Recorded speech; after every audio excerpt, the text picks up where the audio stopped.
गुरुर विष्णु, क्या गुरु भगवान विष्णु के जैसे है? गुरुर देवो महेश्वरा, महेश्वर यानी शंकर जी के जैसे गुरु है? ऐसा नहीं है। गुरुर कहा है। गुरु ब्रह्मा से बड़े हैं, गुरु विष्णु से बड़े हैं और गुरु शिव जी से भी बड़े हैं। क्यों बड़े हैं? क्या विशेषता है गुरु में जो त्रिलोक के 3 देवता से भी गुरु बड़ा कहा जा रहा है? तीनों देवता के जिम्मे 3 काम है। ब्रह्मा सिरजो रचन को, विष्णु करत प्रतिपाल और शिव को रचा संहार को। उत्पत्ति, लय और पोषण, ये 3 देवता 3 काम करते हैं। ब्रह्मा जी उत्पत्ति करते हैं। ब्रह्मा जी को अगर कहे कि संसार का पोषण करो तो ब्रह्मा जी नहीं करेंगे। ब्रह्मा जी को संहार का कार्य दिया जाए तो ब्रह्मा जी संहार नहीं कर सकते। भगवान विष्णु को अगर कहा जाए कि आप सृष्टि को पैदा करो या सृष्टि का संहार करो तो वो नहीं करेंगे। उसी प्रकार शिव जी को अगर कहे कि आप सृष्टि को पैदा करो, सृष्टि की रचना करो या सृष्टि का पालन पोषण करो तो शिव जी भी ये काम नहीं कर सकते हैं। मगर सद्गुरु ये तीनों काम अकेले करते हैं। इसलिए गुरु ब्रह्मा से बड़े हैं, गुरु विष्णु से बड़े हैं, गुरु शिव जी से भी बड़े हैं। क्या है तीनों काम? तो ब्रह्मा का जो कार्य है वो कार्य सद्गुरु हमारे भीतर में शब्द की जागृति कराते हैं। विष्णु का जो कार्य है सृष्टि का पोषण करने का, तो यहाँ महाराज भी कहते हैं जतन करूं बहु भात संग कर ले मैं जाऊं। यानी जब तक शिष्य अमरलोक में नहीं जाएगा तब तक गुरु की कृपा दृष्टि उन पर सदा बनी रहेगी। और संहार का कार्य हमारे घट में जो काम क्रोध लोभ मोह ये विकार है, ये सारे विकार का गुरु संहार करते हैं। इस प्रकार सद्गुरु जी ये तीनों कार्य एक साथ करते हैं। इसलिए गुरु जी ब्रह्मा से बड़े हैं, विष्णु से बड़े हैं और शिव जी से भी बड़े हैं। ऐसी गुरु की महानता महापुरुषों ने वाणी में दर्शाई है। अब गुरु और सद्गुरु में भेद है। गुरु तो रात के जैसे है तो सद्गुरु दिन के जैसे है। गुरु किसे कहते हैं? गु नाम अज्ञान और रू नाम प्रकाश। जो हमारे अंदर अज्ञान है, अज्ञान को दूर करने वाला, अंधकार को दूर करने वाला है गुरु। अब गुरु तो कई है।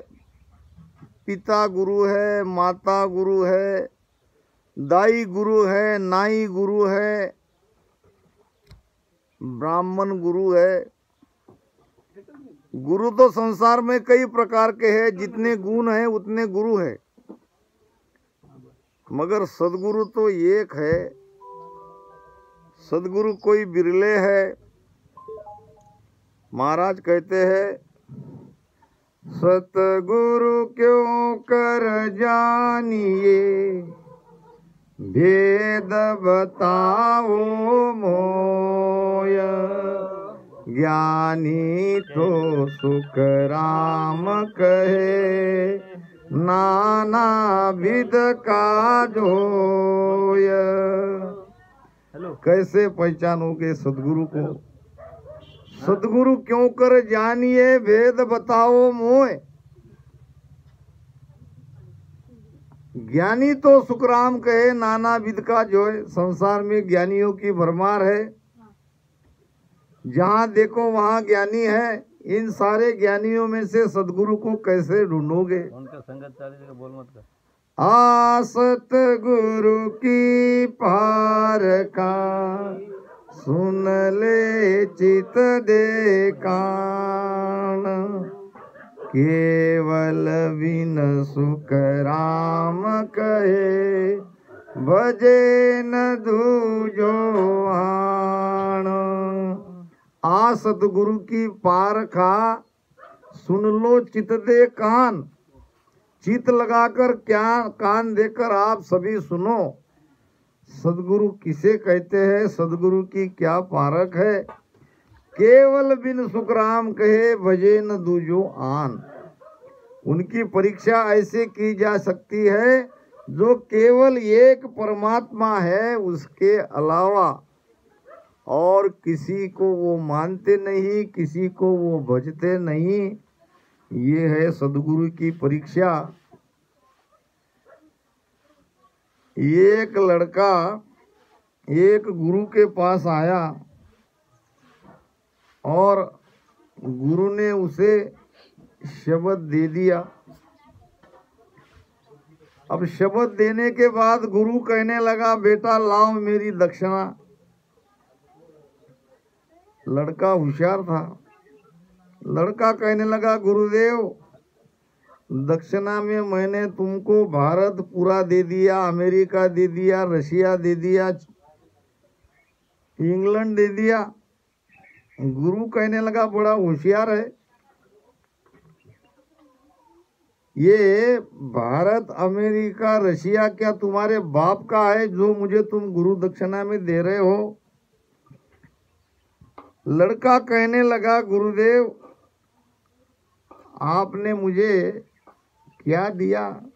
तो मैंने आपको शब्द दिया। शब्द ही तो दिया। तो ये शब्द से क्या होगा? तो बेटा तुम मोक्ष में जाओगे, मुक्ति मिलेगी, वैकुंठ में जाओगे, अमरलोक में जाओगे। तो लड़का कहने लगा, ये मोक्ष, वैकुंठ, कैलाश, अमरलोक क्या तुम्हारे दादा का है, जो तुम मुझे दे रहे हो? रड़का गुरु मड़का चेला, दोनों ठेलम ठेला। अब ऐसे गुरु और ऐसे चेला अगर दुनिया में रहेंगे तो क्या लाभ होने वाला है? माप आनी गोनी, तुका मने रिकामी दोनी। गोनी समझते ना? माप आनी गोनी और तुका मने रिकामी दोनी। गुरु की सुनी आत्मा, शिष चावे निज नाम। किसन दास कैसे बढ़े, धनी बिहू ना गाम। गुरु की सुनी आत्मा, शिष चावे निज नाम। अब गुरु की आत्मा तो परमात्मा के पास गई नहीं। गुरु के अंदर कोई भेद नहीं और गुरु बन बैठा है। गुरु की आत्मा सुनी है, गुरु की आत्मा ने परमात्मा को जाना ही नहीं और शिष्य करने लगा। अब शिष्य आते हैं, शिष्य चाहते हैं निज नाम। हे गुरुदेव हमारे अंदर निज नाम प्रकट कराओ। किसन दास कैसे बने, धनी बिहूना गांव महाराज फरमाते हैं, जिस गांव में कोई धनी नहीं है, जिस गांव में कोई रहता ही नहीं है, उस गांव में कोई कैसे रहे। गुरु तो ऐसा चाहिए शिष्य का कछु न ले। गुरु कैसा चाहिए? शिष्य से कुछ न ले। शिष्य तो ऐसा चाहिए तन मन धन सब दे। एक तो देने वाला चाहिए और एक उसको कुछ नहीं चाहिए। अब उसको कुछ नहीं चाहिए, इसलिए देने वाले ने, लेने वाले ने, देने वाला जो शिष्य है उसने कंजूसी नहीं करनी चाहिए। तन मन धन तो सब अर्पण करना है। एक कोई कंजूस सेठ जी थे और रुपया पैसा दान करना उनके लिए बड़ा कठिन था। गांव में एक कोई महात्मा आए थे और महात्मा की ख्याति ऐसी थी कि वो कुछ भी नहीं लेते थे। अगर कोई रुपया पैसा उनकी चरण में डाल दे तो वो तुरंत उसके ऊपर गुस्सा हो जाते थे। तो लोग बड़े डरने लगे और उस महात्मा की महिमा भी होने लगी कि कुछ भी नहीं लेते हैं, ज्यादा से ज्यादा दर्शन करे तो काफी है। तो कंजूस सेठ के कान पे ये बात आई, उसको लगा ये मौका अच्छा है, चलो हम अब लाख रुपए की माला बनाएंगे और संत के गले में डाल देंगे। अब संत की ख्याति है, वो तो कुछ लेते नहीं, मगर 1 लाख की माला उनके गले में डालने से मेरी महिमा बढ़ जाएगी और संत नहीं लेंगे, पैसा वापस मेरा का मेरे, पैसा भी मुझे मिल जाएगा और मेरा लोगों में सम्मान भी बढ़ेगा कि सेठ कितने दानशूर है, आज तक तो मुझे कंजूसी कहते आए, तो आज मुझे अपना नाम कमाने का मौका मिल रहा है। तो 1 लाख रुपए की माला, उस जमाने की बात है, 1 लाख तो काफी हो गए पैसे। 1 लाख रुपए की पैसों की माला लेकर सेठ जी गए संत के पास, दर्शन किया और उसके पैर में वो पैसों की माला रखनी चाहिए। विश्वास था सेठ जी को कि महात्मा जी पैसा तो छूते ही नहीं है, किसी का आज तक उन्होंने लिया नहीं, मेरा कैसे लेंगे। पैर पे रख के जाने निकले, आशा थी कि संत जी बुलाएंगे और पैसों की माला वापस करेंगे। संत ने कहा अब लाए हो तो गले में डाल दो, क्यों रख के जा रहे हो। अब सबके सामने 1 लाख रुपए की माला संत के गले में डालनी पड़ी। अगर नहीं डाल दे तो वहां और हंसी मजाक उसकी होती। तो ऐसे गुरु और ऐसे शिष्य अगर रहेंगे तो काम नहीं चलेगा। ओम नमो शिवाय। तुम बैठो यहाँ और टका पैसा धर, डूब चाहे मर, ऐसे गुरु से काम नहीं चलेगा। गुरु की सुनी आत्मा शिष्य चावे निज नाम, किशन दास कैसे बने धनी बिहूना गाम। तो गुरु कैसा चाहिए? गुरु परमात्मा से मिला हुआ चाहिए,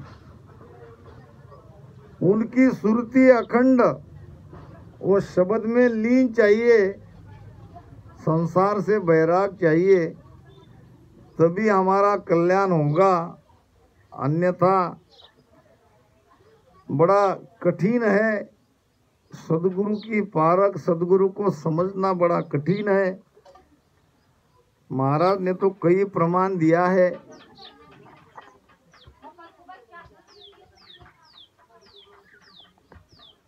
सतगुरु सतगुरु के दिया, सतगुरु हुए न कोय। ना सतगुरु कीणी अंगसु, ना पर चाकर होय। ना पर चाकर होय, सतगुरु ऐसा होई। ताके भरम रहे नहीं कोय, शीस निपजे सब लोई। सुख राम नाम शिष में जगे, सो सुन साचा होय। सतगुरु सतगुरु कह दिया, सतगुरु हुए न कोय। सतगुरु सतगुरु कह दिया। किसने कहा? स्वयं ने कहा। स्वयं घोषित, स्वयं कहने लगे कि मैं सतगुरु हूँ। सतगुरु सतगुरु कह दिया, सतगुरु हुए न कोय। कहने मात्र से वो सतगुरु नहीं हो सकते। वो चाहे कितना भी कहे, हमको सोचना है। जो शरण में जाता है उसको विचार करना है कि ये सतगुरु है भी या नहीं, या केवल नाम के सतगुरु है, या कहने मात्र का सतगुरु है। कबीर साहब के जीवन का प्रसंग है। कबीर साहब तो स्वयं परमात्मा के अवतार थे, मगर फिर भी जब मनुष्य शरीर धारण करना पड़ा तो उनको भी गुरु करना पड़ा। अब गुरु किया है उन्होंने? रामानंद जी को। हमारी रामस्नेह की धारा रामानंद जी से आती है मूल में। तो रामानंद जी तो 3 लोक की भक्ति करते थे, माला जपते थे, सगुन उपासक थे।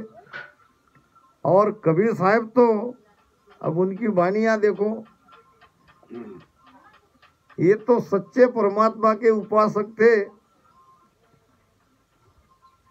फिर भी उनको गुरु करना पड़ा। और गुरु किया रामानंद को। वो भी डायरेक्ट उनको शरण में नहीं लिया। उस समय ये तो जुला के घर में अवतरित हुए और वो ब्राह्मण थे और काशी के थे। काशी और काशी के विद्वान पंडित ब्राह्मण गुरु, और एक जुलाहे को भेद बताना उस समय बड़ा कठिन था। तो कहते हैं कि गुरु के रास्ते से, जहाँ से वो गंगा नहाने जाते हैं, वहाँ कबीर साहब सो गए और कबीर साहब के ऊपर पैर रख के रामानंद जी महाराज चले गए। जब लगा कि मेरे पैर के नीचे कोई व्यक्ति है, उसका अस्तित्व का पता चला, तो उनके मुख से निकला राम राम। तो वही राम शब्द कबीर साहब ने धारण कर लिया। अब ये तो हो गई, सुनते आए हैं और कहते गए हैं। कबीर साहब ने इसका प्रमाण दिया है। कबीर साहब कहते हैं, कह न सुनन को गुरु किया, सुन हो रामानंद। एक पलक में काट दूं 84 का फंद। कोई ऐसा प्रमाण नहीं है कि एक शिष्य कह सके कि कहन सुनन के गुरु किया। अब ये तो करना पड़ता है गुरु, इसलिए मैंने गुरु किया, नहीं तो मेरे अंदर तो इतनी सत्ता है, एक पलक में काट दूं 84 का फंद। सदगुरु सुखराम जी महाराज ने भी वाणी में प्रमाण दिया है, रामानंद कबीर गुरु शिष्य उलझा माई। अब इसमें से कबीर जी रामानंद के शिष्य है कि रामानंद कबीर जी के शिष्य है, ये पता आप करो, क्योंकि आगे चल के रामानंद ने अपने शिष्य कबीर को गुरु बनाया। तो ऐसे अगर गुरु है तो कल्याण होगा। महाराज कहते हैं सदगुरु ना सदगुरु किणी अंग सु, अंग नाम बाहर का पहराव, बाहर का स्वभाव। बाहर के पहराव से भी आप उन्हें सदगुरु नहीं कह सकते। ना सदगुरु किणी अंगसु ना परचा कर जोय, परचे चमत्कार बताने वाले भी सदगुरु नहीं हो सकते। परचे चमत्कार बताने वाले सिद्ध है और सदगुरु सिद्ध नहीं हो सकते। हाँ, उनके अंदर वो पावर जरूर रहती है, मगर वो उस पावर का अनुचित लाभ लेते नहीं। ना परचा कर जोय सदगुरु ऐसा होई, ताके भरम रहे नहीं कोई। सदगुरु के अंदर कोई भरम नहीं रहता है, सदगुरु भरम दूर करते हैं। सदगुरु में अगर भरम है तो वो हमारा भरम कैसे दूर करेंगे। ताके भरम रहे नहीं कोई, शीस निभजे सब लोई। शिष्य के घट में शब्द की जागृति करा दे और शिष्य को उस लोक में पहुंचा दे। ये पावर जिनके अंदर है वो है सदगुरु। सुखराम नाव शिष में जगे। बहुत अच्छी बात महाराज बता रहे हैं। सदगुरु की असली परीक्षा है शिष्य के घट में नाम जागृति कराते हैं कि नहीं कराते हैं।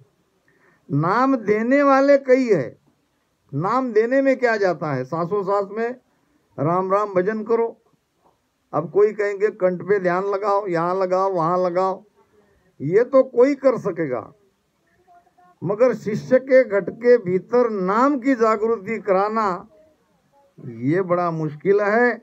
और जो जागृति करा सकते हैं उनको सदगुरु समझो, उनकी शरण में जाओ। जागुरा संग नवघट जागे, जागुरा संग नवघट जागे। ओ सतगुरु सिर दारो वे, ओ सतगुरु सिर दारो। ज्ञान ध्यान दो जागुरु झूठा, ज्ञान ध्यान दो जागुरु झूठा। से सब दूर भी डारो बे, से सब दूर भी डारो बे। आनंद लोक तोरे बंधावे हंस जासी, आनंद लोक तोरे बंधावे हंस जासी। जागुरा संग नाव घट जागे, वे सदगुरु सिर धारो वे। ज्ञान ध्यान दूजा गुरु झूठा। समझने की बात है। हम ज्ञानी को तो छोड़ देंगे, महाराज कहते हैं कि ज्ञान, मगर महाराज कहते हैं कि ध्यान, वो ध्यान भी करते आपको दिख रहा है। अगर वो नाम की जागृति नहीं करा सकते हैं तो छोड़ दो। महाराज ने कहा है सदगुरु बिन गुरु सो करो कारज सरे न कोई। सदगुरु के अलावा आप 100 गुरु करोगे तो भी कारज नहीं पूरा होगा। कारज तो जब पूरा होगा जब आपके घट में नियंचर की जागृति होगी, नाम की जागृति होगी। महाराज कहते हैं त्रिकुटी तख्त न देखिया, काना सुन्या न कोय। ब्रह्म देश की गम नहीं, के मैं सतगुरु होया, के मैं सतगुरु होय प्राण की गमन काई। ये जासी किण देश शीस गुरु दोनों भाई। सुख रामदास बाता करे अगम निगम की जोया। त्रिकुटी तक तन देखिया काना सुन्या न कोया। और एक प्रमाण दे रहे महाराज, स्वयं त्रिकुटी का तख्त यहाँ है। त्रिकुटी महल अनूपा हो, जहाँ रात दिवस नहीं धूपा हो। यहाँ त्रिकुटी में ध्यान लगते ही रात दिन का पता नहीं रहता। अभी यहाँ हम बाहर में 3 लोक में है, अभी दिन निकला है, दिन का उजाला है, और फिर शाम ढलेगी और फिर रात आएगी। अब यहाँ दिन रात है, मगर यहाँ दिन रात नहीं है। एक शरीर का अखंड शब्द के साथ में सुरती लगी है, उसमें कोई गड़बड़ नहीं है। त्रिकुटी महल अनूपा हो, जहाँ रात दिवस नहीं धूपा हो। तो ये त्रिकुटी तख्त यहाँ तीनों नाड़ियां मिलती है, ईड़ा पिंगला सुकमणा। अब ये त्रिकुटी का तख्त देखा नहीं, और कानों से भी कैसे वहां पहुंचते हैं ये सुना भी नहीं। अब ब्रह्मदेश तो बहुत दूर रहा, त्रिकुटी के आगे ब्रह्मलोक है। ब्रह्मदेश की गम नहीं, और कहे मैं सदगुरु होए। अब यहाँ त्रिकुटी नहीं पहुंचा तो ब्रह्मदेश तो बहुत दूर है, और अपने आप को सदगुरु कह रहा है, सदगुरु मान रहा है, लोगों को भी वो शिष्य बना रहा है। तो महाराज कहते हैं, ब्रह्म देश की गम नहीं, कह मैं सदगुरु होय, कह मैं सदगुरु होय प्राण की गम न काही। या ठिकाणी मराठी संतांनी सुद्धा हो गुरु शिष्य ओळखण्याची लोकांना सांगितले। हो वाह, कसं की गुरुबद्दल तुकाराम महाराज असे म्हणतात हा की भगवे जरी स्वान, वाह, भगवे जरी स्वान, सहज वेश त्याचा, वाह, तेथे अनुभवाचा काय रीत। बिलकुल बिलकुल। आता आपण भगव्यांना जर गुरु किंवा एखादा महापुरुष म्हणत असेल तर कुत्र्याचा वेश तर सहज भगवा आहे, सहज सहज तर त्याच्याकडे तो ज्ञान असू शकते का? नाही। आणि दुसऱ्यांदा तुकाराम महाराज असे म्हणतात वाह वाह वाह, की तुका म्हणे अंगी व्हावे ते आपण, तुका म्हणे अंगी व्हावे ते आपण आपण। तरीच मेहमान कळो येते। म्हणजे तुम्ही गुरु आहे किंवा नाही आहे, हो, तेव्हा मी सुद्धा त्या लायकीचा पात्र माणूस असला पाहिजे। वाह वाह वाह, तेव्हा तो व्यक्ती त्या व्यक्तीला म्हणजे खरं व्यक्ती त्याच्याकडून निवडले जाईल। बिलकुल। आता बरेचसे आपल्या समाजामध्ये असं तुम्हाला सांगतो, भगवे कपडे नेसून जर कोणी व्यक्ती जर गावामध्ये आला आणि भाव असते, नाही नाही समाजच श्रद्धा आणि त्याच्याबद्दल बोलायचं मानते, आणि हो ना, हो ना। परंतु भगवे कपडे घालणाऱ्यांनी लोकांच्या भावाचा अनुचित लाभ घेऊ नये, हो ना, तर दोष लागेल त्याला। संतांनी प्रमाण दिलेलं आहे, गुरु बनून जर शिष्याचं अहित करत असेल तर पुढल्या जन्मामध्ये गुरु विंचवीच्या योनीमध्ये जाते। विंचवी एक ऐसी विशेष जाति है कि जब बिचनी के पेट से बच्चे पैदा होते हैं तो अपनी माँ को खा जाते हैं। अब ये सारे बच्चे हैं उसके शिष्य, और वो बिचनी है गुरु। एक गुरु एक गांव में आया, बुलाया, निमंत्रण, 150 उसके शिष्य थे। अब भोजन करने बैठ गए, थाली परोसी गई तो गुरु कहता है हड़ हड़। लोगों ने पूछा गुरुदेव यहाँ तो कोई कुत्ता नहीं है, अब हाड़ हाड़ किसको कह रहे? तो गुरु कहने लगे वहाँ मेरे आश्रम में जो 500 किलोमीटर दूर था, वहाँ आश्रम में कुत्ता आया है, मैं उसको हाड़ हाड़ कह रहा हूँ। लोग कहने लगे महात्मा तो बड़े पहुँचे हैं, यहाँ बैठे बैठे अपने आश्रम का हालचाल जान लेते हैं। मगर वो शिष्य की बाई बड़ी होशियार थी, उसको विश्वास नहीं था गुरु पे, उसने गुरु बनाया भी नहीं था, मगर अपने पति के कहने से सेवा करती थी, भोजन पकाना, चाय पानी, नाश्ता देना।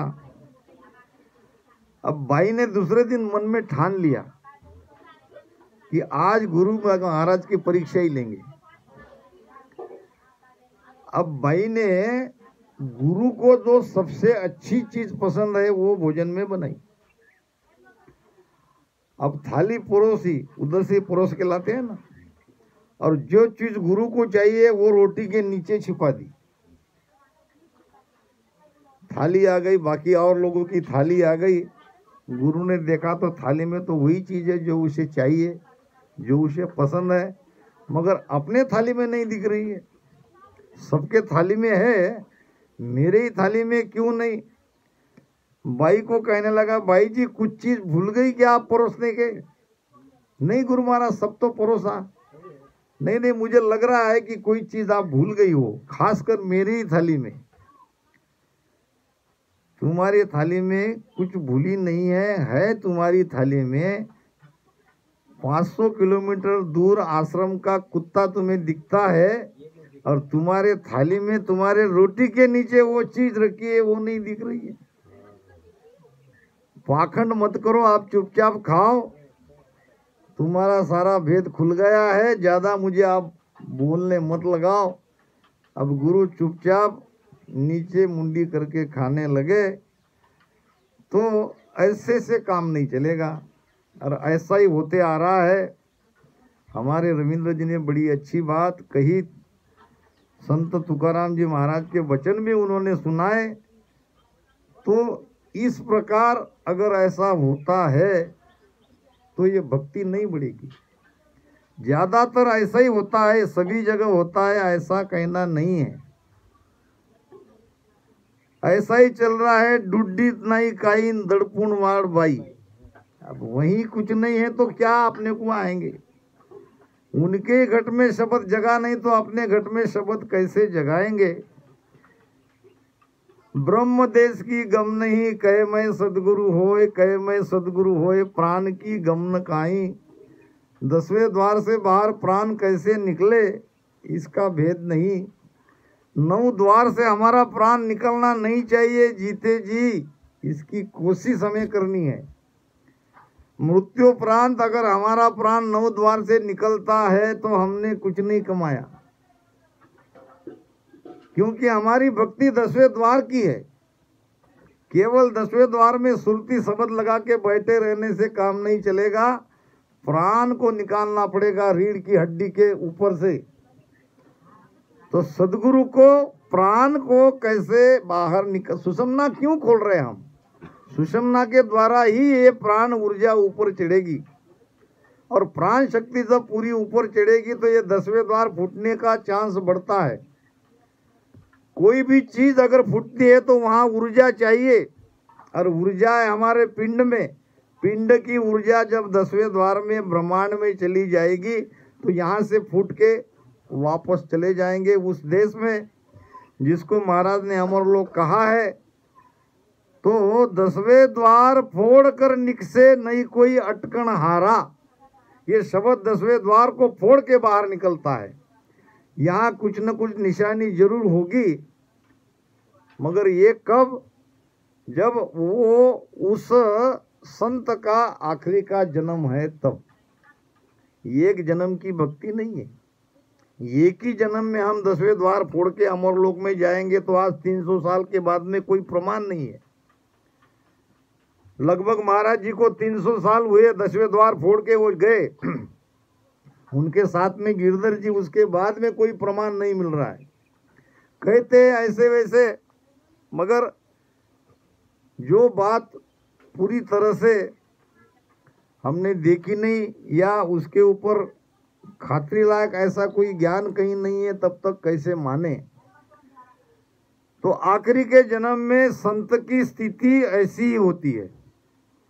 अब जब तक 10वें द्वार नहीं फूटा तब तक वापस उनको आना पड़ेगा, वो भी मनुष्य शरीर में। जब तक 10वें द्वार नहीं फूटेगा तब तक वो आते रहेंगे। ये जासी किण देश, शिष्य गुरु दोनों भाई। अब शिष्य और गुरु किस देश में जाएंगे जब गुरु को ही पता नहीं प्राण कैसे 10वें द्वार में ले जाया जाता है। पहले तो 10वें द्वार का दरवाजा कहाँ से खुलता है, जाएंगे तो बाद में, पहले तो प्रवेश करना पड़ेगा। ये है माथा यानी आकाश, आकाश यानी अंबर। इसको महाराज ने कहा है अंबर। उल्टा अंबर फाड़ के दशा त्रिकुटी माय, सुख राम त्रिकुटी चेन रे, शब्दा माय लखाय। उल्टा अंबर फाड़ के, यहाँ पे एक छेद है जो बंद है। यहाँ जहाँ हम और जगह से थोड़ी नरम जगह है, यहाँ ताड़ो, वो है 10वां द्वार। अब उसके फोड़ के बाहर निकलेगा प्राण। अब निकलेगा तब जब प्राण यहाँ मस्तक में जाएगा, और प्राण जाने का रास्ता है सुक्मणा, सुक्मणा का रास्ता है बंद। श्वासोश्वास में भजन क्यों करते हैं कि वो बंद द्वार को खोलो, सुक्मणा को खोलो। सुक्मणा अगर खुल गई तो शब्द उसमें से चला जाएगा और शब्द के साथ सुरती जाएगी। फिर सांसों सांस में राम राम रटन करते करते प्राण को उस रास्ते से ऊपर ले जाओ। ये है भेद, ये है भजन, ये है रीत। सुखराम दास बाता करे अगम निगम की जोय। अब बात तो बहुत ऊंची करते हैं, 10वें द्वार और 10वें द्वार के बाहर की बातें करते हैं। ज्ञान तो बहुत ऊंचा देते हैं, अंदर की बात ही नहीं करते। बाता करने से क्या होगा, ज्ञान देने से क्या होगा, वहां तक पहुंच भी चाहिए। महाराज ने तो साफ कहा है, जैसे तारो देश है वैसी धारो साख, ऊंची सुख राम कहे क्या ले सी तू भाक। जैसो तारो देश है, जैसे तारो देश है, इसका मतलब जिस देश में तुम्हारी पहुंच है, जहां तक तुम्हारी प्राण शक्ति पहुंची है वहां तक का ज्ञान दो। मान लो तुम्हारी प्राण शक्ति यहाँ मेरू में है, तो अगर तुम त्रिकुटी 10वें द्वार और बाहर का ज्ञान दोगे तो गलत दोगे। तुम्हें अनुभव ही नहीं है तो तुम केवल साका पढ़कर बानी पढ़कर जो दे रहे हो, यहाँ कहीं न कहीं गलती हो ही जाएगी। अनुभव का ज्ञान और पढ़ा हुआ ज्ञान में जमीन आसमान का अंतर है। पढ़ा हुआ ज्ञान को इतनी ताकत से, इतनी जोर से नहीं बोल सकता जितना अनुभव के आधार से वो बोलेगा। पढ़ा हुआ ज्ञान दूसरे का अनुभव है और स्वयं का अनुभव का ज्ञान स्वयं का अनुभव है। स्वयं की अनुभवी चीज को वो जोर देकर कहेगा। तो जैसो तारो देश है वैसी धारो साख। यहाँ तक का ही ज्ञान दो, यहाँ के नीचे का ही ज्ञान दो, ऊपर का ज्ञान देने की जरूरत नहीं। त्रिकुटी तक है तो त्रिकुटी के नीचे का ज्ञान दो। अब 10वें द्वार में है तो पूरा 10वें द्वार के नीचे का ज्ञान दो। यानी आप निर्णय कर सकोगे। आप श्रोता को ये ध्यान की गहराई को अपने अनुभव से बड़ी अच्छी तरह से समझा के दे सकोगे। अगर अनुभव नहीं है, वहाँ की बात कोई कह रहा है, श्रोता के भी पल्ले नहीं पड़ेगी और वक्ता को भी उसका कुछ हासिल नहीं होगा। तो केवल ऊंची ऊंची बात करने से, ऊंचे देश की साखी कहने से सदगुरु नहीं होगे। सुखराम दास बाता करे अगम निगम की जोय, और त्रिकुटी तख्त न देखिया काना सुन्या न